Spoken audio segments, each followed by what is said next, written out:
Selamat datang di rangkaian video pembelajaran Matematika Dasar 1A yang disusun oleh tim dosen Matematika Institut Teknologi Sumatera. Pada video kali ini, kita akan bahas mengenai aplikasi turunan yang kedua, ya, lanjutan dari aplikasi yang kemarin. Lebih khususnya di sini akan dibahas mengenai pemodelan matematik serta teorema nilai rata-rata untuk turunan.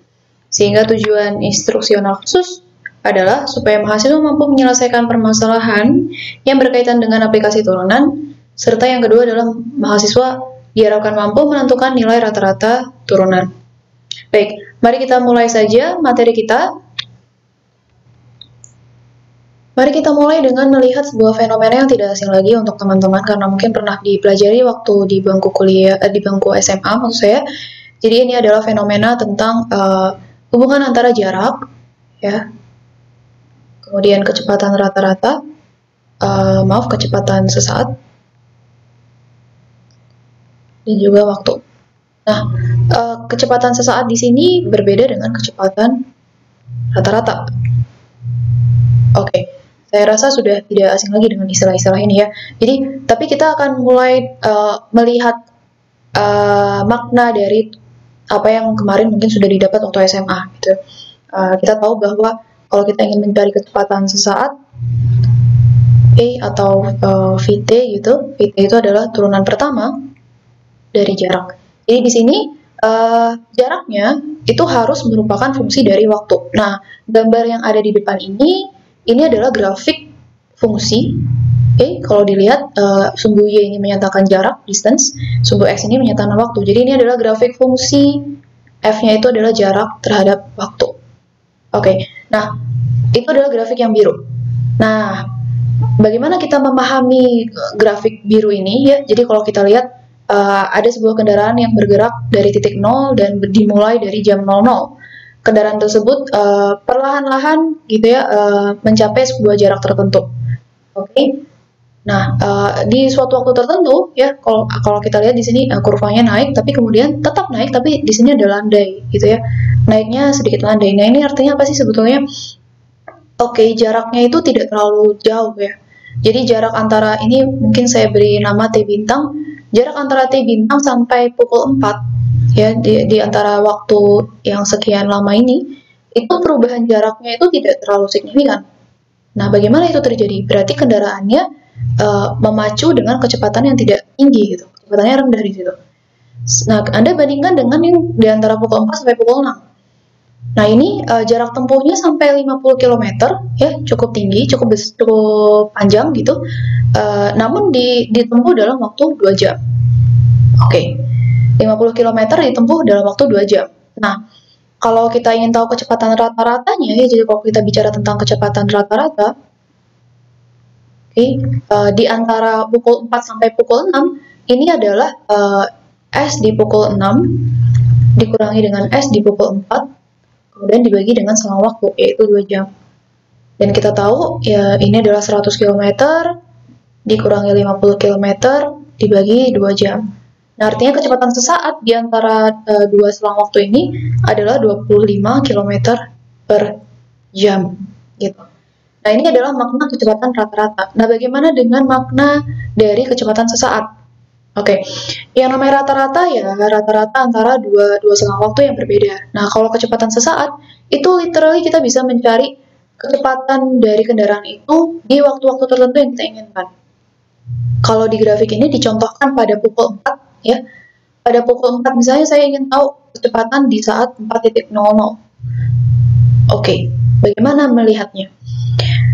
Nah, kalau teman-teman ingat ya, kecepatan sesaat itu terdefinisi sebagai atau bisa dilihat sebagai fenomena turunan ya antara turunan yang dilakukan untuk jarak ya terhadap waktu. Atau S aksen T atau ds dt. Oke, nah di saat-saat tertentu gitu ya. Nah, jadi untuk memahaminya kalau kita belajar turunan yang kemarin gitu ya, turunan kalau ini adalah fungsi jarak gitu. Turunan pertama dari jarak tersebut terhadap waktu tidak lain adalah garis singgung atau gradien dari garis singgung di titik tertentu. Jadi kalau kita mau tahu kecepatan sesaat di jam 4 itu artinya adalah V di jam 4 itu adalah turunan sesaat turunan dari jarak begitu di waktu 4 gitu ya, di jam keempat gitu. Oke. Nah, ini adalah apa? Gradien dari atau tangent line ya. Di sini gradien dari tangent line atau m tangen dari si jarak tersebut. Gitu. Dari si fungsi jarak. Nah, apa itu? Yaitu adalah kemiringan dari garis merah ini gitu ya. Jadi, kalau kita mencari turunan jarak gitu ya, turunan dari S terhadap waktu, kemudian kita evaluasi di 4, kemudian kita dapat nilainya berapa gitu. Nah, itu tidak lain adalah garis singgung ya, gradien dari garis singgung si garis merah itu ya, dilihat di titik 4. Nah, sedangkan kecepatan rata-rata, kalau kita lihat ini kecepatan rata-rata antara jam 4 sampai jam 6 itu ternyata adalah garis sekan. Ya, ini adalah gradien garis sekan. Garis sekan yang mana? Garis sekan yang kuning gitu. Garis sekan antara dua buah titik, di situ titik yang di kurvanya gitu ya, di pukul 4 dan pukul 6. Oke, itu adalah perbedaan antara kecepatan sesaat dan kecepatan rata-rata. Nah, fenomena turunannya ada di situ ya, ada di kecepatan sesaat dan ada di garis tangan yang sudah kita pelajari sebelumnya. Tentu kita butuh fungsi dari jarak tersebut ya untuk mengetahui kemudian kecepatan rata-ratanya memang berapa gitu ya. Nah, karena di sini hanya contoh, jadi ya kita sampai sini saja. Jadi mestinya ini ada fungsinya gitu terhadap waktu. Oke. Oke, berikutnya kita mulai masuk ke ranah pemodelan matematik. Ya, di sini tidak hanya skill untuk mencari turunan sebuah fungsi yang harus kita tahu. Di sini kita justru challenge utamanya adalah untuk memodelkan sebuah fenomena ke dalam bentuk formula matematis. Baru kemudian kita lihat di mana sebetulnya turunan itu diberlakukan gitu ya. Aplikasi turunannya ada di mana. Nah, itu setelah kita benar-benar mendapatkan modelnya. Oke, jadi di sini sudah tidak diberikan sebuah grafik lagi, tapi diberikan langsung fenomena nyata gitu. Ya, tanpa berlama-lama lagi, jadi bisa dibaca ya. Ini soal dari modul juga ya. Ini adalah masalah untuk membuat sebuah kotak dari selembar karton.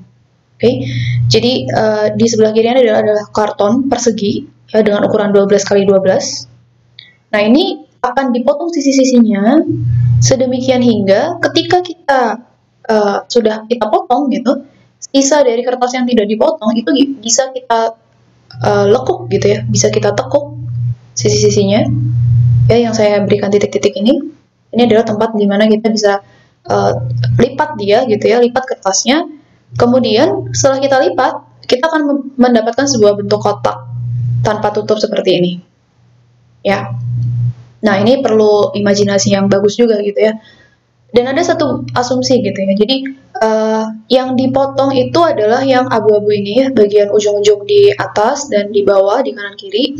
Nah, asumsinya adalah bahwa kalau kita potong sejauh X di sumbu ini ya, di sisi ini X, maka di sini juga akan terpotong sebesar X. Nah, ini berlaku untuk keempat sisinya gitu. Nah, itu asumsi yang dipegang pada soal ini. Oke, jadi nggak sembarangan kita motongnya. Lagi pula kalau tidak sama ukurannya, mungkin tidak akan menjadi kotak gitu ya. Beda lagi nanti. Belum tentu bisa menjadi kotak artinya. Nah, pertama-tama ya, sebelum kita mencari tahu turunannya ada di mana segala macam, yang harus dilakukan di awal adalah membuat atau menyederhanakan atau membuat definisi tentang beberapa parameter yang digunakan ya. Jadi di sini kita harus tahu X itu apa gitu. Oke, X itu adalah besar potongan sisi pada kertas gitu ya, atau karton. Oke, dan kita harus sadari bahwa gambar ini menunjukkan X-nya itu akan menjadi tinggi dari volume itu nanti ya. Jadi kotak yang akan terbentuk nantinya itu adalah kotak tanpa tutup ya. Kalau ini kotak, kita biasa menyebutnya ini adalah panjang gitu ya, panjang lebar. Oke, dan ini adalah tingginya. ya. Jadi kita juga harus bicara tentang panjang lebar tinggi itu gitu ya. Kita harus berikan keterangan tentang PLT itu apa, PLH di sini ya. Jadi P itu adalah panjang kotak gitu ya. Ya walaupun pada akhirnya nanti panjangnya sama dengan lebarnya itu urusan nanti gitu. Bisa kita lihat. Jadi di sini L itu adalah lebar kotak. Jadi saya buat di sini perumuman ya supaya nanti mencari volumenya lebih terlihat. Jadi H itu adalah tinggi kotak. Oke. Nah, ya, Anda lihat di sini ya, masalah utamanya adalah bagaimana kita harus memotong kotak, karton tersebut supaya ketika menjadi kotak itu volumenya didapat yang paling besar. Jadi di sini keyword utamanya adalah volume. Nah, artinya kita harus bisa tuh mencari volume dari kotak tanpa tutup ini, ya. Volumenya di sini adalah volume balok ya. Volume balok atau kotak tanpa tutup itu, ya kalau di sini adalah panjang, di situ lebar, di situ tinggi, tentu volume adalah luas alas dikali tinggi. Jadi panjang kali lebar kali tingginya, gitu kan? Nah itu adalah volumenya. Nah sekarang masalahnya, kalau kita nyatakan dalam panjang, lebar, dan tinggi, itu kita akan punya tiga variabel bebas gitu ya. Nah, sementara kita belum belajar tentang multivariabel gitu ya. Jadi selama ini fungsi yang kita dapat, yang kita punya itu adalah fungsi satu variabel, ya kan? Nah maka dari itu di sini diperlukan penyesuaian gitu. Jadi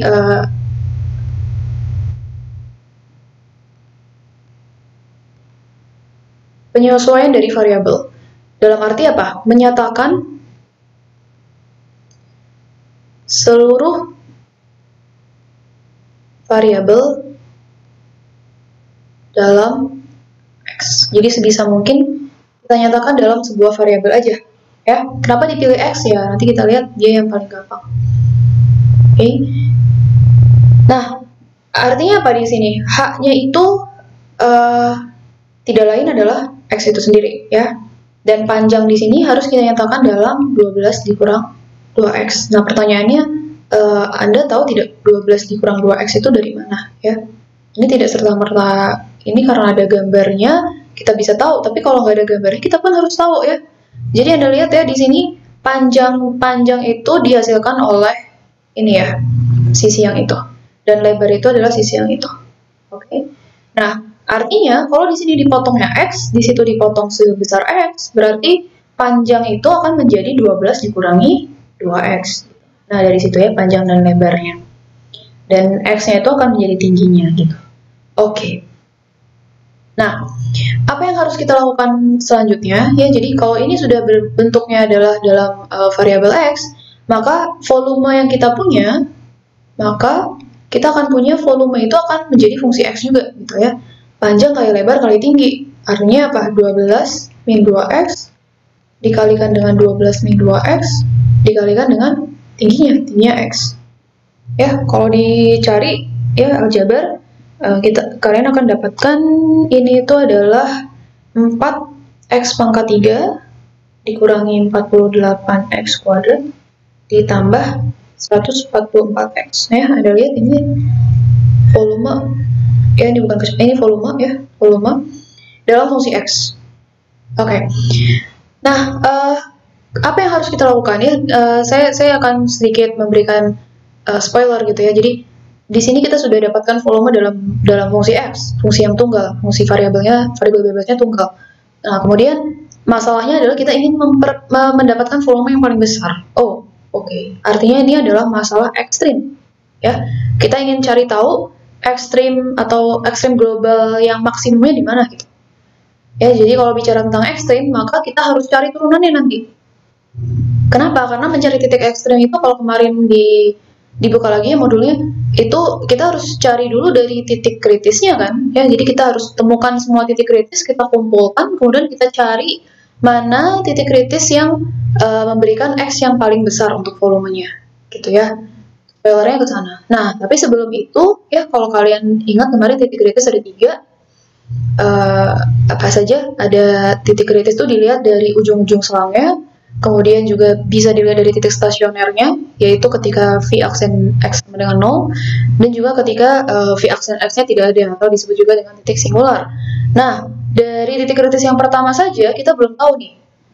Titik kritis yang pertama itu kita harus cek di ujung-ujung selang. Nah, sekarang pertanyaannya ujung selangnya ada di mana, gitu ya. Ujung selangnya ada di mana? Ini selang X-nya itu harus terdefinisi di mana, gitu ya. Jadi di sini kita cari dulu ujung selang.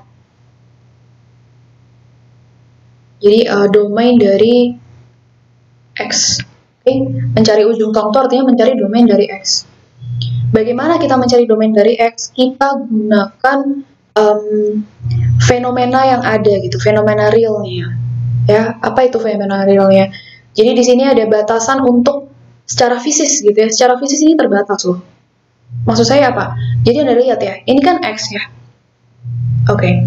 Kalau kita gunting itu ya sebetulnya menggunting sebesar negatif 2 cm itu nggak ada artinya. Ya kan?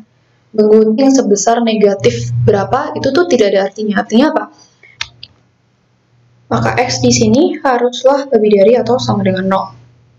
Gitu ya. Dan itu berlaku untuk setiap variabel yang ada. Jadi P-nya harus lebih dari sama dengan 0, L-nya juga begitu, dan H-nya juga begitu. Oke, dan ini akan mengakibatkan apa saja? Banyak ya, jadi kalau P dan L yang harus lebih dari sama dengan 0, ini kita akan dapatkan 12 dikurangi 2X harus lebih dari sama dengan 0. Dan kita akan punya X-nya itu harus kurang dari 6. Ya, secara aljabar ini kalian bisa uraikan. Dan yang di sini juga gitu, H-nya lebih dari sama dengan 0, artinya X-nya itu harus lebih dari sama dengan 0. Sehingga batas X-nya itu berada di antara 0 dan 6. Ya, walaupun ketika di ujung selang ya, di sini volumenya akan 0 ya. Jadi kita tahu kalau X-nya 0 ya tentu tidak ada volume yang bisa terbentuk gitu. Artinya volumenya 0. Di 6 juga demikian. Jadi kalau X-nya 6, panjang dan lebarnya akan menjadi 0. Artinya dia tidak ada volumenya gitu. Oke, tapi ya kita bisa terima bahwa 0 dan 6 di sini adalah batas-batas selangnya. Nah, jika ini semua sudah dilakukan, maka kita bisa masuk ke mulai mencari titik kritisnya. Oke, jadi dalam rangka mencari volume terbesar, kita harus cari dulu titik kritisnya, ya. Oke, dan kalian ingat bahwa titik kritis itu ada di 3 kemungkinan tempat. Yang pertama di ujung selang, di mana ujung selangnya tadi adalah X sama dengan 0, dan di X sama dengan 6, di mana V0 ini akan bernilai 0 ya, tanpa saya uraikan, Anda sudah seharusnya paham, tapi Anda bisa ya, ini disubstitusikan 0, maka kalian akan dapatkan volume di 6 juga akan menjadi 0. Oke. Yang berikutnya, titik stasioner. Nah, titik stasioner itu adalah titik yang menyebabkan V aksen X-nya itu sama dengan 0. Ya,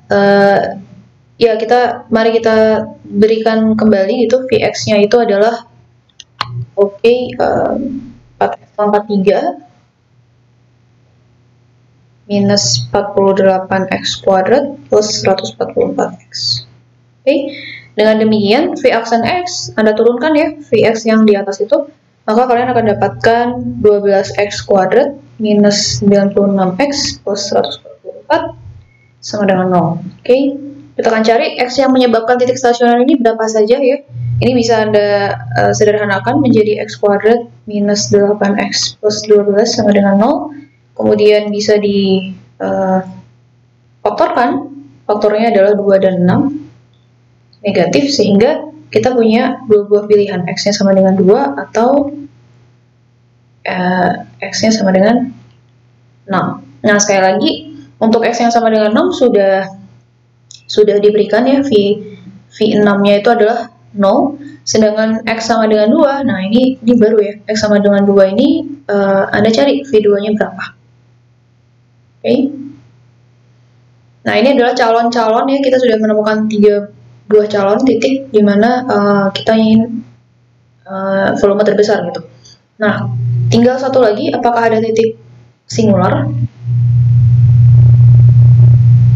Nah, karena bentuk V-nya ini adalah polinom dengan derajat 3, maka kita tahu dia adalah fungsi yang konstan ya, tanpa ada jump, tanpa ada masalah tertentu gitu, tidak ada constraint apapun, sehingga tidak ada yang membuat dia v-aksennya juga bentuknya ini ya, kuadrat untuk polinom, sehingga titik singularnya tidak ada.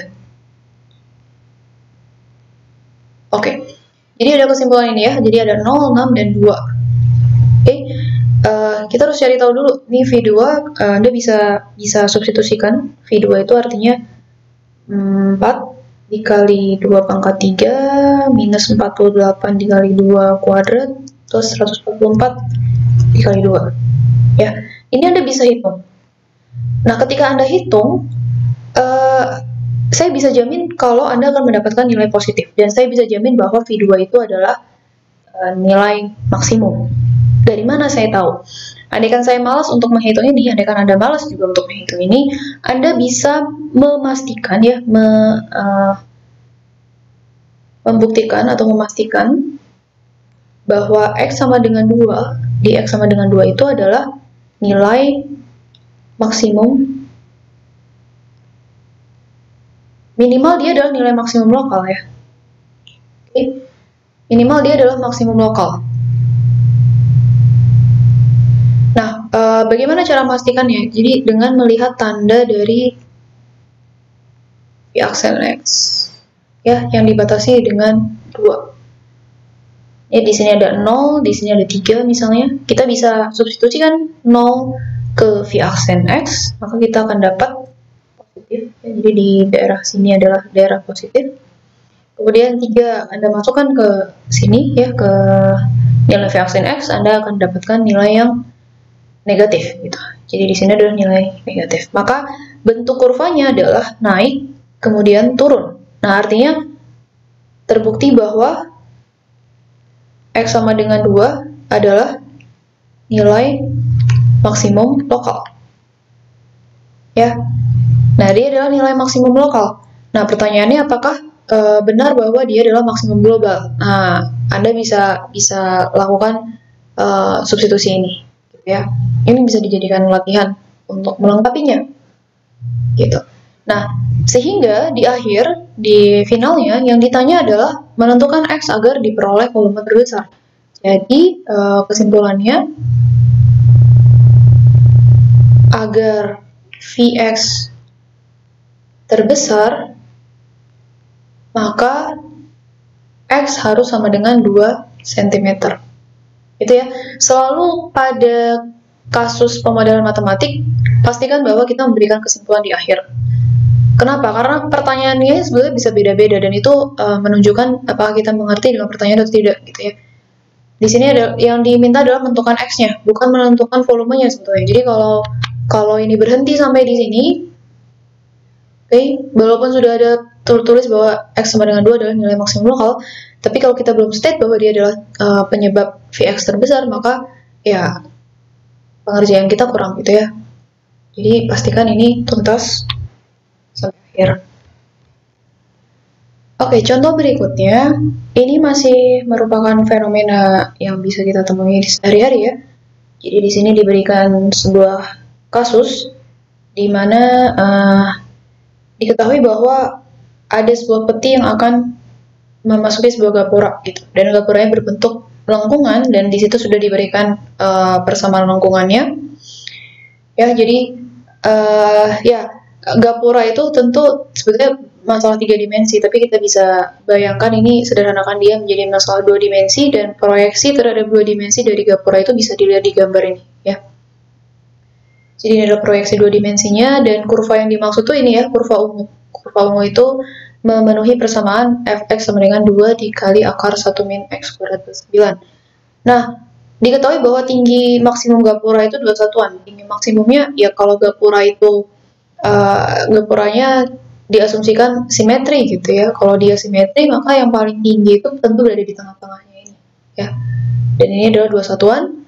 Kemudian diminta untuk mencari ukuran peti sehingga luas penampang dari peti itu bisa maksimum gitu. Jadi peti yang paling maksimum tuh sebesar apa gitu yang bisa lewat? Itu pertanyaannya. Oke. maksimum luasnya, tapi luas penampangnya ya, maksimum luas penampang petinya itu sebesar apa supaya dia bisa lewat.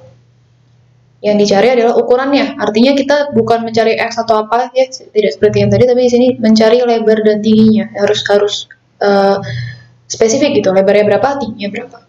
Oke, nah dari yang diketahui ini ya, kita diberikan gambar ini tentu sangat membantu gitu ya. Jadi Anda bisa lihat dengan gambar ini, ilustrasi ini, ya kita bisa menganggap bahwa peti ini ada di satu sumbu kartesian ya, yang tengah-tengahnya itu adalah berada di sumbu Y.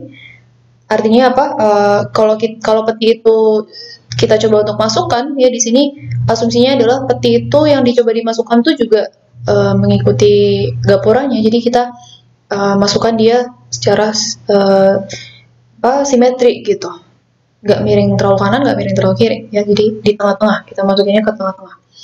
Nah, kita bisa misalkan gitu ya, petinya itu karena terbagi di dua daerah sumbu Y di sini, kita misalkan oke, setengah dari peti itu adalah A gitu, setengah yang lain juga A ya. Artinya apa? Kalau di sini petinya sendiri itu adalah panjang dan lebar ya, dimensinya adalah panjang dikali lebar ya, luasnya, maka panjang peti itu,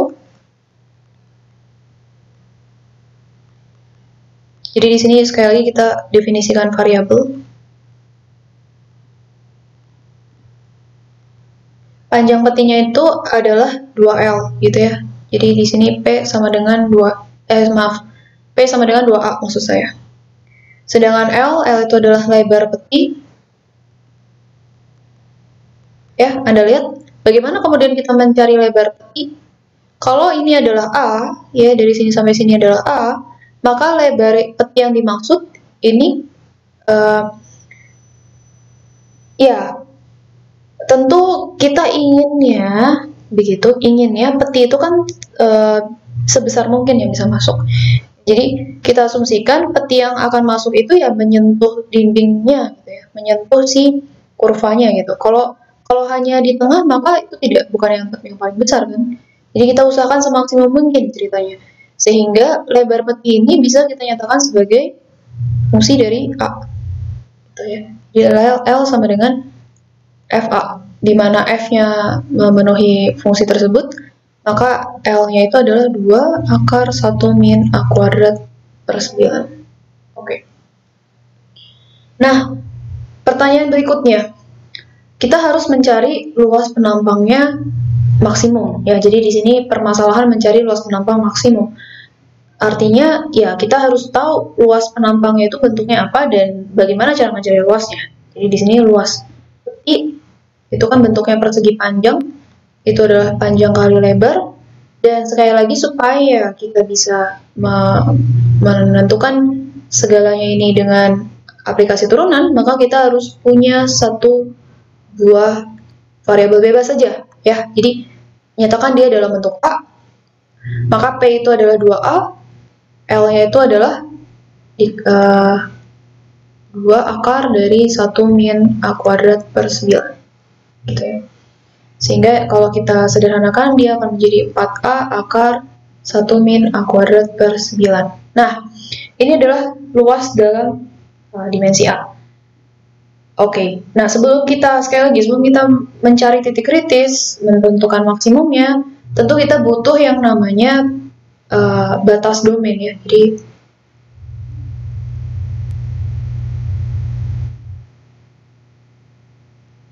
Jadi batasan untuk domain A-nya seperti apa? Tentu ini akan berguna untuk mencari nantinya intervalnya gitu ya, masuk ke titik kritisnya. Oke. Dengan perlakuan yang sama ya, jadi karena ini adalah fenomena fisis, ya, jadi dia keterbatasan fisis, tidak mungkin kita punya kotak dengan panjang yang negatif maupun lebar yang negatif gitu. Jadi di sini batasannya adalah P-nya lebih dari sama dengan 0 dan L-nya lebih dari sama dengan 0. Maka kita cari tahu ya akibatnya apa saja. Kalau P-nya lebih dari sama dengan 0, artinya 2A lebih dari sama dengan 0. Nah, konsekuensinya A-nya harus lebih dari sama dengan 0. Itu yang pertama. Yang kedua, di sini lebarnya itu harus lebih dari sama dengan 0. Nah, kita lihat lebarnya itu adalah 2 akar yang ada di sana ya, 2 akar 1 min A kuadrat per 9. Ini harus lebih dari sama dengan 0. Nah, ini bisa terjadi lebih dari sama dengan 0 jika dan hanya jika yang di dalam akar ini juga lebih dari sama dengan 0. Kenapa? Karena akar dari sesuatu gitu ya, hanya akan menjadi 0 jika sesuatu yang di dalamnya itu menjadi 0. Oke, akar, jangan lupa ya, akar itu bentuk kurvanya adalah demikian ya. Mulai dari titik 0, set gitu ya. Saya sedikit jelek gambarnya. Ya, jadi akar itu definisi di 0 sampai tak hingga itu sebetulnya. Fungsinya fungsi naik. Oke, ini hanya bisa terjadi kalau yang di dalam akarnya 0. Jadi di sini 1 min A kuadrat per 9 itu harus lebih dari sama dengan 0. Kenapa ada lebih darinya? Ya tentu karena akar sendiri kan tidak mungkin di dalamnya itu bentuk akar di dalamnya harus positif ya, dan atau sama dengan 0. Jadi yang nggak boleh itu adalah di dalam akar yang negatif ya. Jadi ini adalah batasan fisik yang digabung dengan batasan formula matematisnya gitu, karena dia bentuknya bentuk akar. Nah, ini apa yang terjadi? Anda bisa lakukan manipulasi aljabar gitu, bisa dilakukan manipulasi aljabar. Anda akan dapat A-nya itu berada di antara negatif 3 sampai 3 ya. Sekali lagi ini bisa ya sama-sama ditambahkan dengan A kuadrat per 9, kemudian sama-sama dikali dengan 9, dan seterusnya. Anda akan dapat nilai yang seperti ini. Yang begini tidak boleh dipercaya ya, kalian harus coba sendiri. Oke.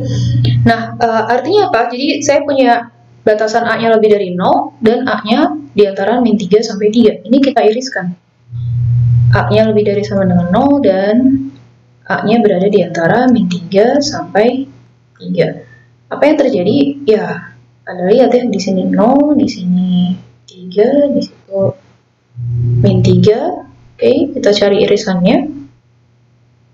Oke, nah, Anda akan dapatkan bahwa A-nya itu berada di antara 0 sampai 3. Ya, jadi ini adalah batas intervalnya, 0 dan 3. Selanjutnya, kita bisa langsung mencari titik kritisnya. Oke, saya tidak akan terlalu panjang di sini ya. Jadi yang pertama untuk panjang titik kritis di selang ya, di batas selang itu.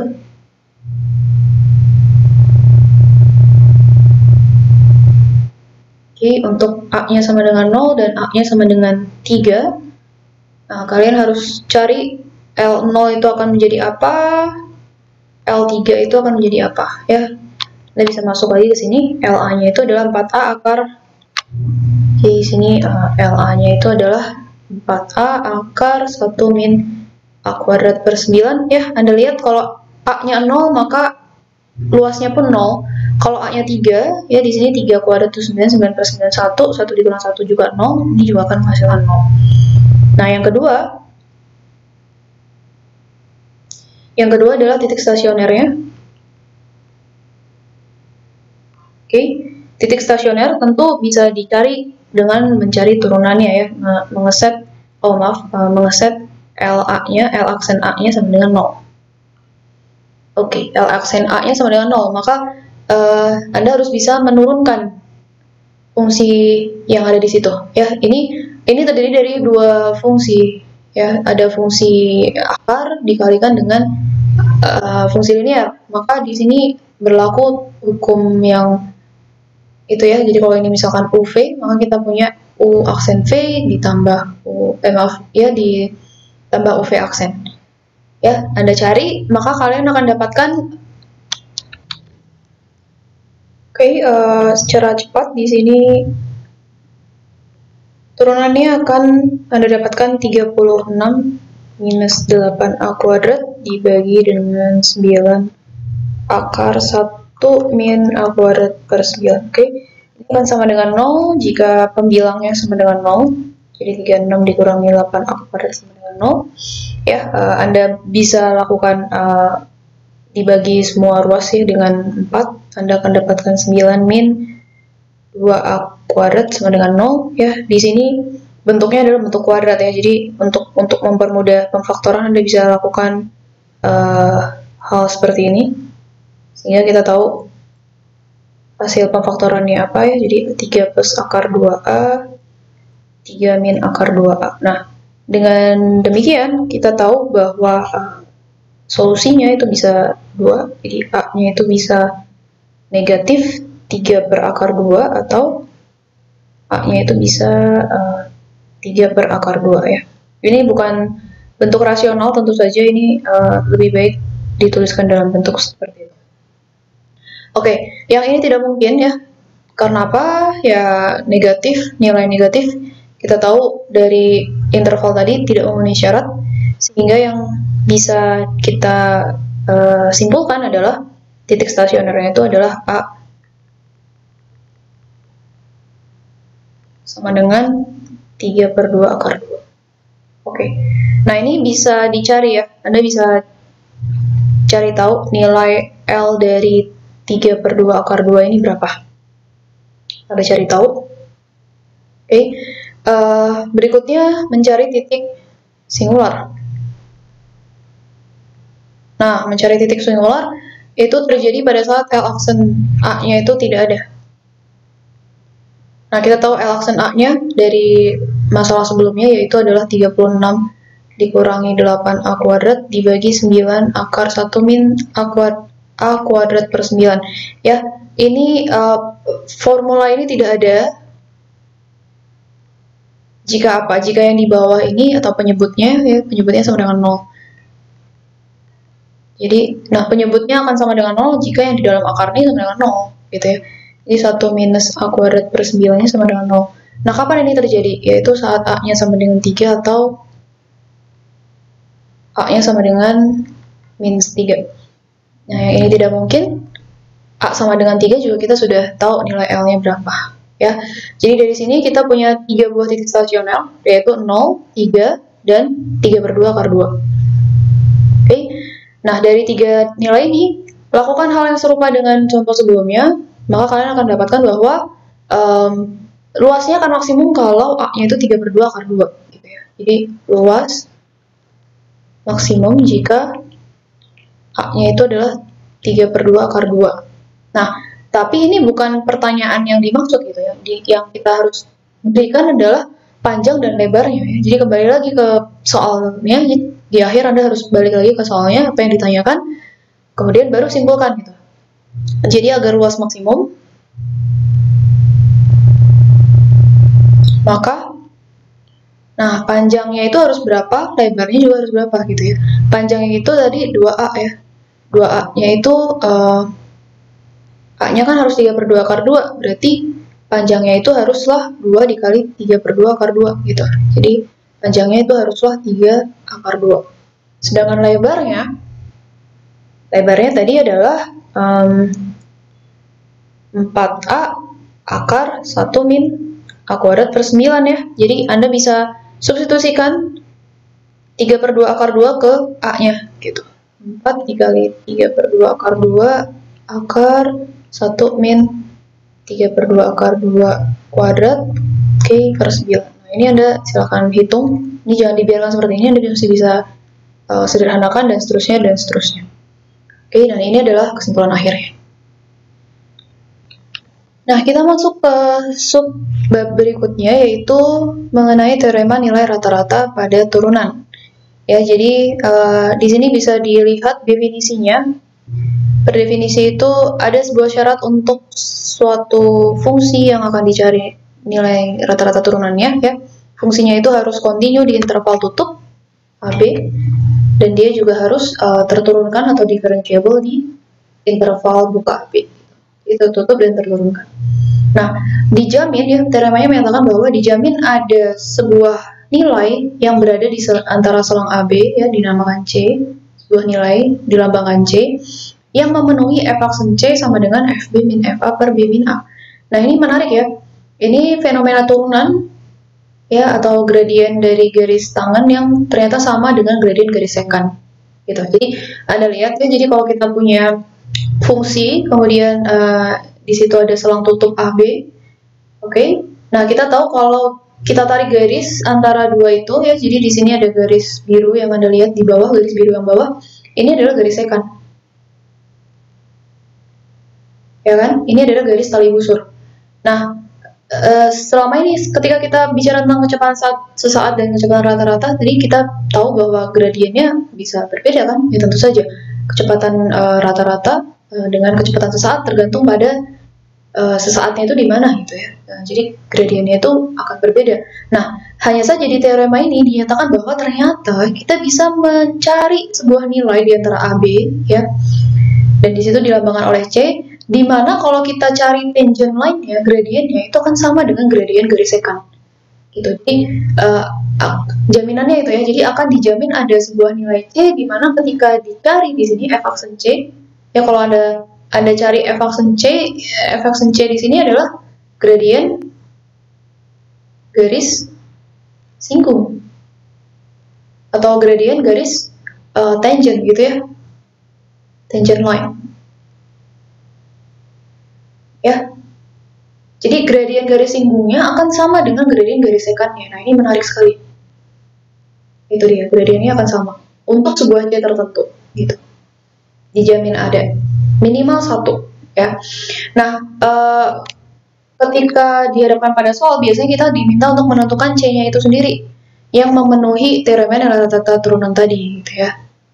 Ini contoh soalnya begini. Jadi ada sebuah garis sekant ya, garis tali busur dari suatu fungsi. Jadi ini adalah gambar yang biru, ini adalah gambar dari fungsi X yang sama dengan X pangkat 3 min 2X kuadrat min X gitu. Nah, ada selang tutup negatif 1 sampai 3 ya. Nah, kalau kita tarik garis antara dua titik PQ, nah ini adalah garis sekant. Ya. Ini adalah garis sekant gitu. Nah, kita cari dulu gradien garis sekantnya berapa. Baru kemudian kita cari yang memenuhi, yang berada di antara min 1 sampai 3, yang memenuhi f aksen C-nya itu akan sama dengan gradien garis sekant ini gitu ya. Oke, ya kita tinggal masukkan saja ke formulanya gitu. Jadi di situ kalau kita punya fx-nya seperti itu, maka f aksen x-nya kita bisa cari ya. F aksen x-nya adalah x kuadrat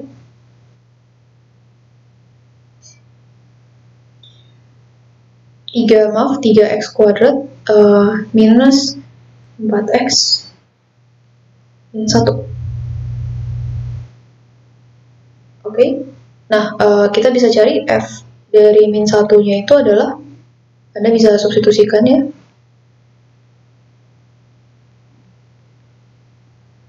Kemudian cari juga untuk f3-nya. Oh, maaf. Oke, ini bukan disubstitusikan ke turunannya ya, tapi disubstitusikan ke fungsinya. Jadi, Anda substitusikan ke fungsinya, balik ke fungsinya.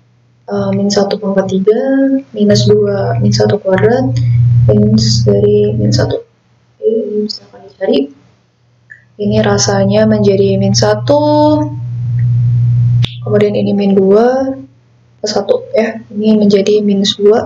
Dan F3-nya itu adalah 3 kuadrat minus 2 kali 3. Oke, 3 pangkat 3.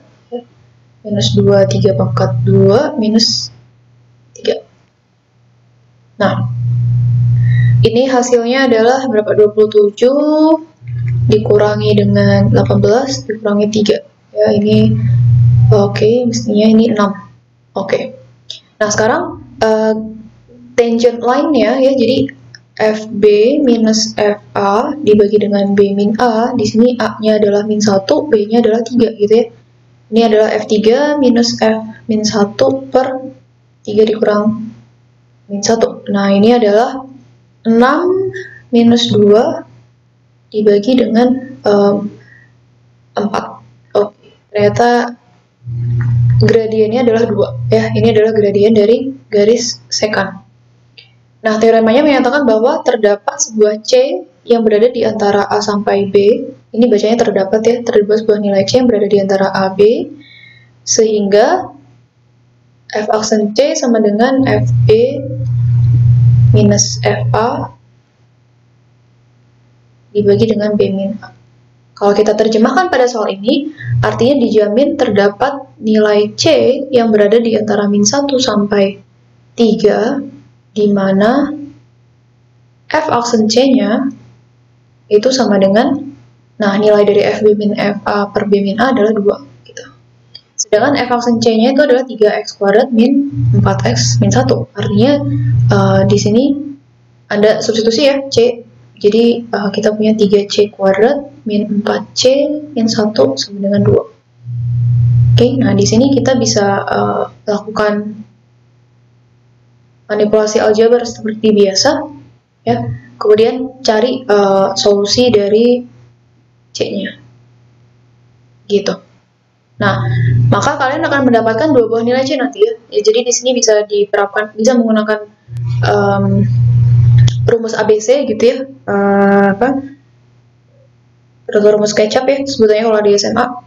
Minus B plus minus B kuadrat akar B kuadrat min 4AC per 2A yang seperti itu, atau bisa juga difaktorkan kalau memang dia mudah untuk difaktorkan ya. Nah, nanti kalian akan mendapatkan 2 buah nilai C di situ ya, karena plus minus tadi. Sehingga ternyata di antara min 1 sampai 3 itu ternyata ada 2 buah nilai C yang memenuhi TNR begitu. Oke. Ini solusinya bisa dicari sendiri ya. Ini adalah bagian porsi mahasiswa. Nah, demikian video pembelajaran untuk aplikasi turunan yang kedua. Semoga bermanfaat dan sampai jumpa di video pembelajaran lainnya. Wassalamualaikum warahmatullahi wabarakatuh. Salam sejahtera untuk kita semua.